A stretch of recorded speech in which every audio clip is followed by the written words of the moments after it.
l'apôtre Patrick Isaac.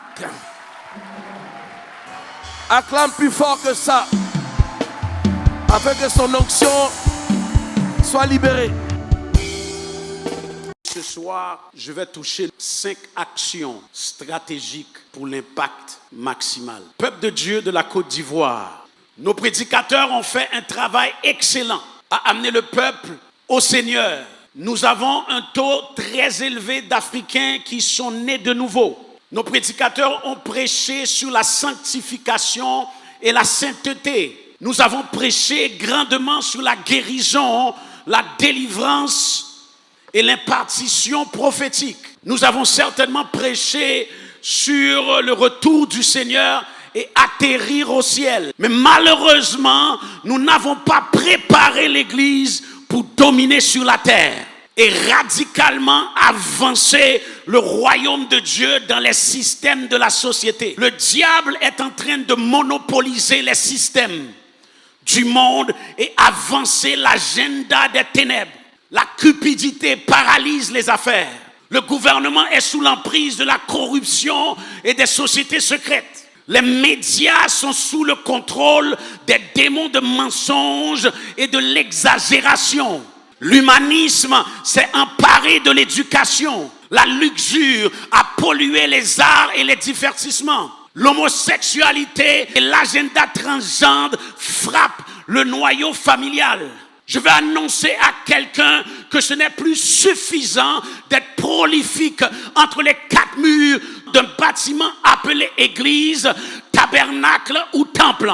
C'est le temps de l'impact maximal. Est-ce que je banalise ou minimise l'importance de la louange et l'adoration, de la prière, de la guérison et des paroles prophétiques? Non! Mais cela ne devrait pas nous empêcher de mettre l'emphase sur la préparation du peuple.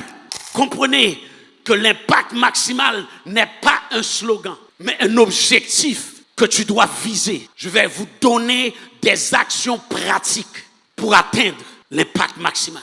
Première action, c'est la maximisation de vos dons. Tu peux oublier l'impact maximal si tu ne cartonnes pas dans tes dons. Deuxième action, tu as besoin d'avoir la clarté de ta vision.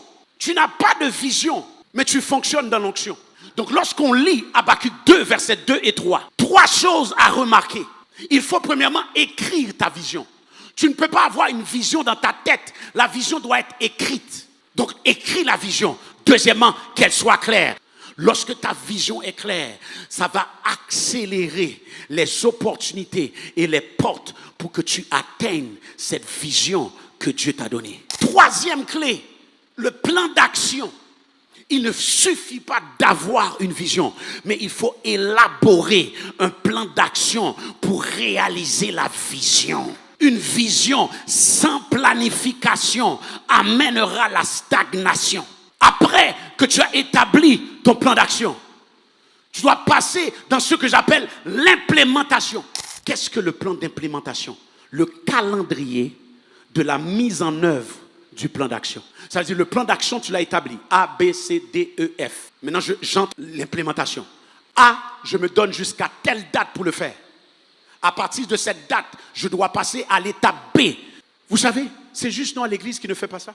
Dans le monde, lorsqu'on construit un bâtiment, est-ce que vous savez qu'ils ont un timetable? À l'église, nous, on marche par la foi. Quand va-t-il être complété?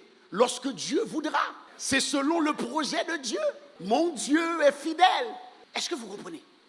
Mais il y a quelqu'un qui doit dire ça c'est fini. Lorsque tu es dans la période de mise en œuvre, tu dois savoir comment gérer les imprévus. Tu dois savoir comment maîtriser les imprévus. Parce que tu peux avoir planifié une date et que malheureusement tu ne te portes pas bien. Donc tu dois gérer les imprévus. C'est là que tu dis, Seigneur, voici la date, maintenant je ne me porte pas bien. Mais Saint-Esprit, c'est toi qui m'as donné cette date. Mais je déclare au nom de Jésus que demain, je suis debout. Demain, je suis en santé au nom de Jésus-Christ de Nazareth. Et c'est là que tu permets avoir une dimension de surnaturel parce que tu fonctionnes dans le timetable. Dieu avait un plan d'action. C'est pour ça, le premier jour, il a fait A. Le deuxième jour, il a fait B. Et 6e jour, il a créé l'homme. Et après qu'il a créé, il s'est reposé. cinquième action est le travail. Il n'a pas d'impact maximal sans le travail. Écoutez-moi, Dieu n'avait jamais créé l'homme pour égliser, mais pour travailler. Donc chaque fois que tu viens dans l'assemblée des saints, c'est pour recevoir la révélation nécessaire pour que tu passes d'égliser à travailler. 6 jours, tu travailleras. Donc nous saturons le peuple avec des soirées d'édification. C'est pas mauvais le prophétique, c'est pas mauvais la délivrance, c'est pas mauvais la guérison. Mais après que tu as fait ça, où sont les rencontres stratégiques pour développer ce que tu as reçu prophétiquement?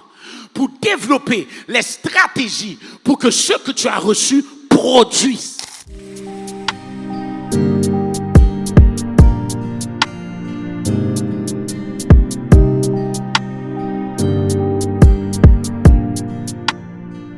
Je viens de participer à un enseignement biblique qui impacte. Être chrétien ne veut pas dire être paresseux. Être chrétien ne veut pas dire être à la queue, mais être chrétien, c'est être au devant et être la lumière. Et j'encourage ce type d'enseignement, ça prouve que l'Église n'est pas cette Église dormante, une Église vivante, mais qui encourage surtout l'éducation. J'ai retenu que les jeunes doivent se former et aller très loin dans les études. Et même si on est serviteur de Dieu, on doit avoir un bagage intellectuel et pour moi, c'est le plus important. Cette dernière soirée, nous avons été très bénis. L'homme de Dieu nous a donné un véritable cours de leadership. Nous a fait comprendre que la création soupire véritablement après la révélation des fils de Dieu. Qu'est-ce que les fils de Dieu? Ce n'est pas seulement ceux qui prient, ce n'est pas seulement ceux qui parlent en langue, ce n'est pas seulement ceux qui viennent égliser comme il a dit, mais c'est ceux qui se démarquent non seulement par une vision claire, un plan d'action pour l'implémentation de cette vision, pour pouvoir impacter positivement la société. Que Dieu bénisse son éminence archevêque, que Dieu bénisse la Mecque Vie, que Dieu bénisse l'apôtre qui nous a fait du bien ce soir.